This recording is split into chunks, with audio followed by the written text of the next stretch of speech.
భార్యలకు ఇష్టం లేని భర్తలు వదిలేస్తే దాన్నే ప్రేమ అంటారు. ఆడవాళ్ళ ప్రపంచం చాలా చిన్నది, స్త్రీల ప్రపంచం చాలా చిన్నది.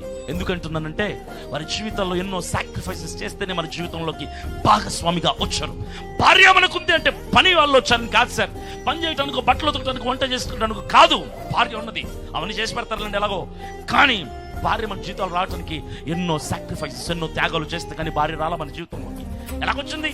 నీ జీవితంలోకి ఒక భార్య రావాలంటే తల్లిదండ్రులను వదిలేయాలి, పుట్టిన ఊరిని వదిలేయాలి, తోబుట్టులను వదిలేయాలి, బంధువులను వదిలేయాలి, స్నేహితులను వదిలేయాలి, చిన్ననాటి జ్ఞాపకాలను వదిలేసి అన్నిటినీ విడిచిపెట్టి ముక్కు ముఖం తెలియనోడు ఇంటికి వచ్చి సర్దుకుపోయి సంసారం చేయాలి లోబడుతూ. భార్య అన్ని త్యాగాలు చేసి వస్తే భర్తగా మనం చేయాల్సిన తెలుసా? We have to show the love. ప్రేమను చూపాలి. భార్యకు ఇష్టం లేని మనకి ఇష్టమైనవి వదిలేయాలి. That's the